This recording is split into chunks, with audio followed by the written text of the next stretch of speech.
I'm a mother of two, 13 and 22. My daughter has lives in a rental apartment with her boyfriend. Personally, I'm not too fond of him due to behavioral issues. He's the kind of guy who speaks insensitively, especially about my disabled husband.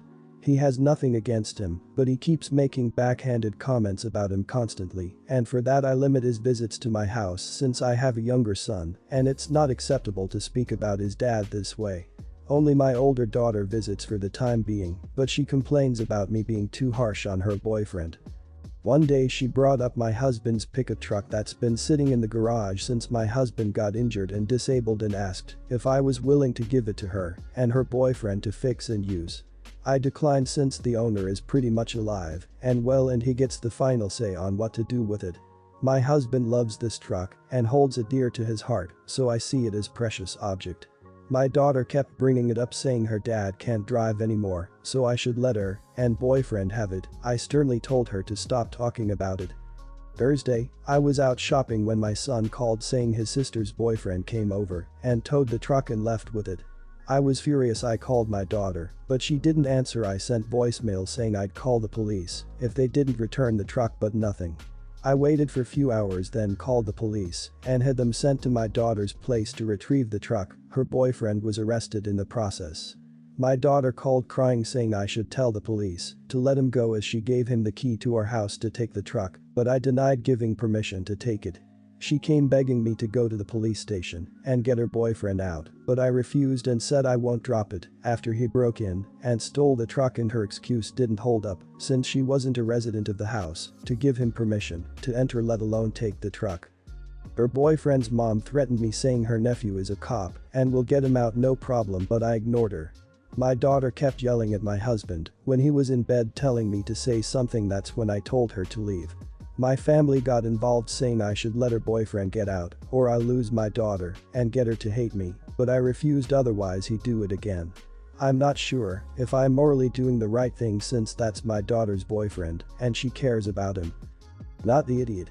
You now know that your daughter and her boyfriend feel entitled to anything of yours or your husband's that they want. I mean, if they'll steal a truck, something that has an actual title document, I can't imagine what they wouldn't help themselves to.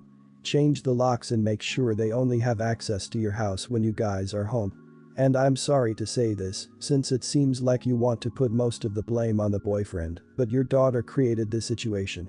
She gave the boyfriend the house key so he could take the truck after you said no. It's not just a boyfriend who can't be trusted. Not the idiot. You clearly told her no multiple times. She and her boyfriend went behind your back and stole your husband's truck when you weren't at home. The entitlement there is absolutely astounding, and then they push that further by demanding you drop the issue. She allowed her boyfriend to steal from her disabled father. Absolutely not the idiot. He needs a reality check. He committed a crime and got arrested for it. That's entirely his responsibility and you aren't obligated to absolve him of that simply because she loves him. And she needs a reality check too if she thinks any of this is okay. If anything, your daughter should also be facing charges because she's the one who told him to get the truck and gave him the keys to get access to it. Her boyfriend might be let off the hook in court because he could reasonably use the defense that he thought you had given your permission since your daughter told him to come get the truck and he didn't think she'd send him over to steal it. My 25 brother, 37, same dad, different mom, and her girlfriend, in her 30s, had a baby girl 3 months ago. They'd been together for about a year before getting pregnant, but I didn't meet her since she got pregnant. I saw her again when the baby was born and maybe 5 more times since then.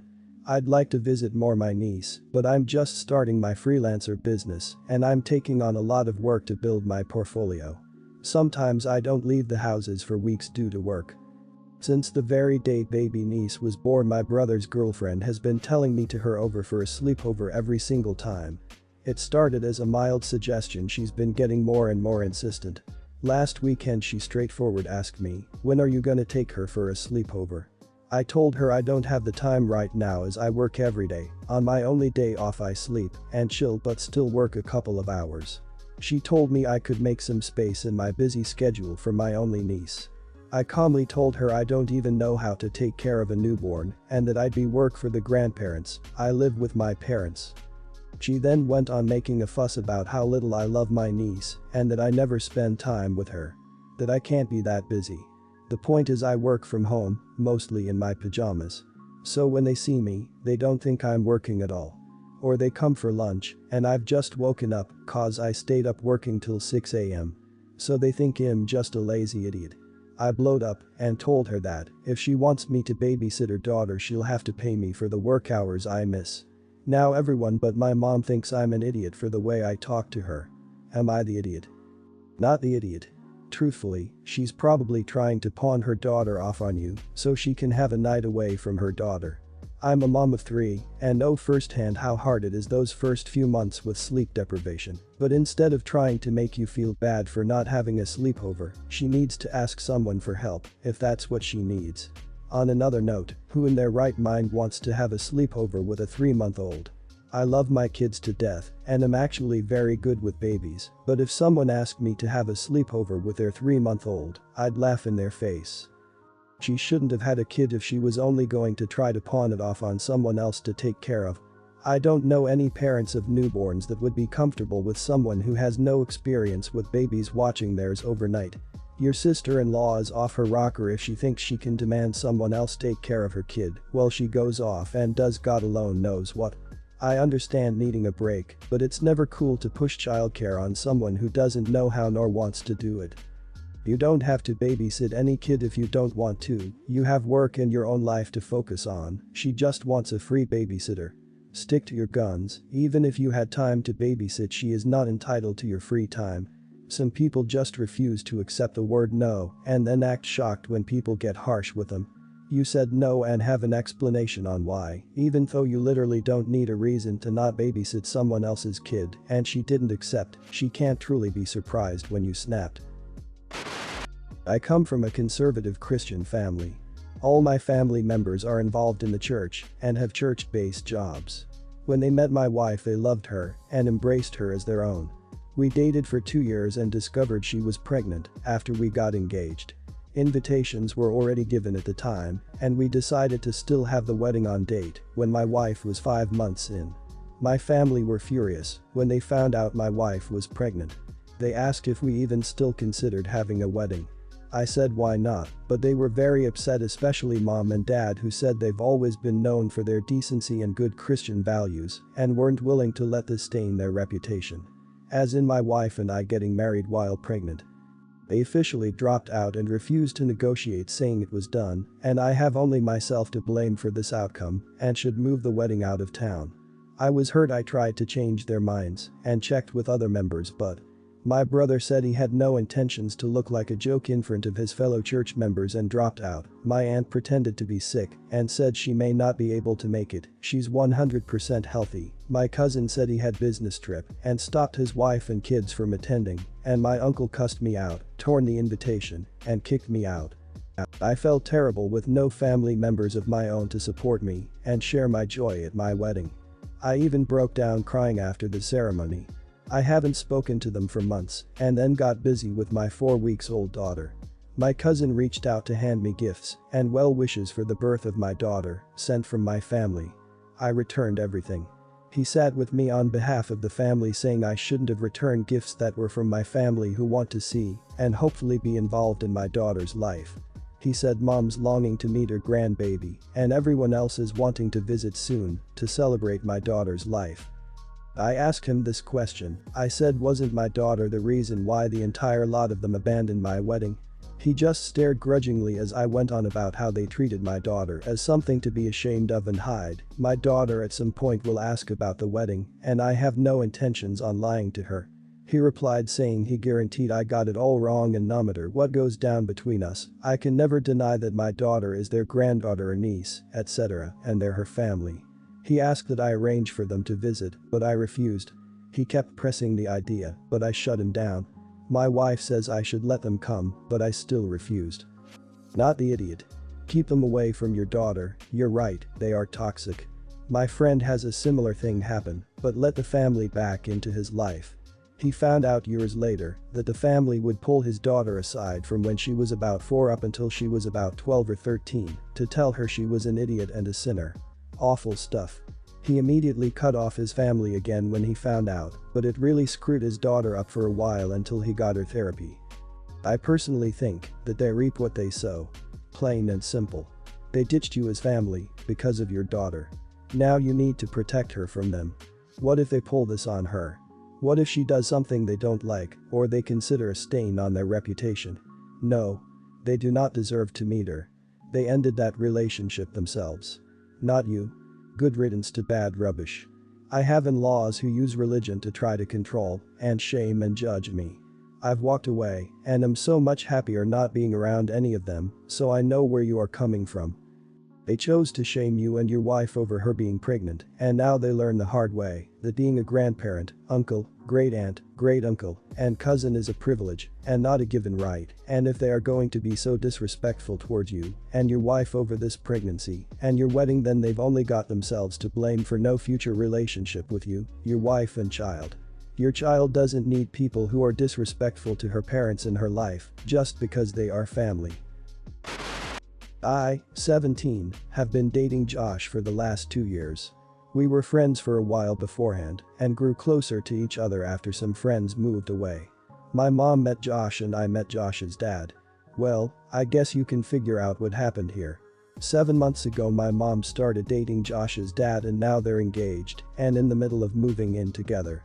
My mom said, because she and Josh's dad are now dating, we need to break up because we'll be siblings. I said no way, we're not siblings and her marrying his dad doesn't change that. She told me adult relationships, especially the relationship between two people who have lost a spouse and have been alone a long time, come before teen relationships. I told her she won't break me and Josh up. Josh is having the same issue with his dad too and feels the same way I do. Mom and I sat down to talk 2 nights ago and she told me it's time I break up with Josh before we're all fully living together. I told her I wouldn't. She said I must, that it's the best for everyone. I told her she was being unfair. She said it's our behavior that will be disgusting in a few months. I told her no, she's the disgusting one if she thinks that 2 teens who are months away from being able to move out and who have been dating for 2 years can be considered siblings. My mom was so mad I would call her out and call her disgusting. But she's still adamant my relationship has to end for her and won't accept that neither has to end. Am I the idiot? You're not siblings and never will be. If anything, it would be like you're living with your boyfriend in your parents' house. I can understand why your mom might not want you living with a boyfriend at your age, but you've been together for 2 years, so odds are it would probably happen soon anyway. They could choose to wait a few months until you're 18 before they moved in together, then you wouldn't all have to live together and you could live somewhere else, with or without Josh. It's wonderful that they are happy, but getting engaged and moving in after 7 months is super fast in my opinion, unless one of them is terminally ill or in serious financial trouble. I'm not sure why they are in such a hurry. Your mom and his dad are something else though, I'll tell you that. Why the hell would either of them date the parent of their kid's partner?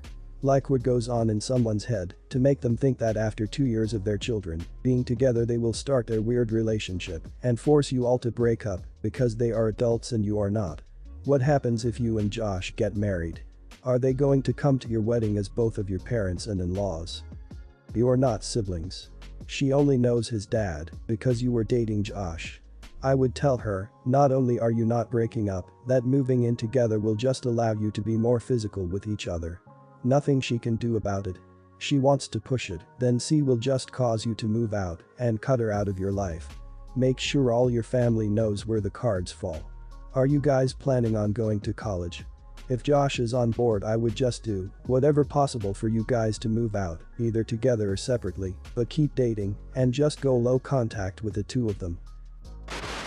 My mom married John 10 years ago. Both were recent widowers who wanted to marry and bring their families together so everyone could heal together. I was 7, John's oldest son was 8. My sister was 5 and brother was 2 and his 3 daughters were 6, 4 and 1. After marrying John adopted me and my siblings and my mom adopted John's kids. Me and John's oldest said no to the adoption, but our no's were ignored and dismissed. 5 weeks ago John's son moved out, but right before he did he told John and my mom that he hated them, that they were horrible people who screwed up, and as far as he was concerned he would have been better off orphaned, so maybe he could have found an adult to listen to him. He said my mom was never going to be his mom. The adoption pissed him off, and he wished she had died, so she could have been replaced as easily as his mom had been. I know he threw a bunch of other stuff at them, but that sums up his emotion. My mom was heartbroken. I think the real hard thing to hear was that John's oldest still wishes she had died. John's dad was in rage shock about the stuff his oldest said. Mom tried to lean on me for support. And then I told her while I didn't harbor the same fury at them, I did resent them for the option, and I don't know that I will ever forgive either of them for doing it when I didn't want it. I told her she made me feel invalidated, and it's probably the core reason I have never grown to love John and still have a hard time with people calling him my dad. I told her I know she didn't want to hear it after everything, but John's oldest and I both agree that neither of us are glad the adoption happened, even after all this time. I told her she stole my dad's name from me. My birth certificate is forever changed, and my name was changed to John's. I told her I know she loved dad and missed him and wanted to feel like we could all be whole again, but she deeply hurt me by doing what she did, and I couldn't hear her defend those actions. My mom was so upset. Then when she calmed down she was mad, and so was John. He said after a decade he deserves my love and respect. I told him his actions along with my mom's is why he never earned either truly. That at best I can respect him as an authority figure, but he made sure I could never love him. My mom is more upset that I told her these things so soon after John's son. Am I the idiot? They screwed up big time. Not the idiot. Parents should never adopt or change names without express permission of the child involved, and if the child isn't old enough to understand then they need to wait until they are. I would be devastated if I were you and they took my dad's name away from me. That is not how to build a familial bond. Respect goes both ways and they didn't respect the feelings of the kids involved, so why they think they deserve respect I don't know.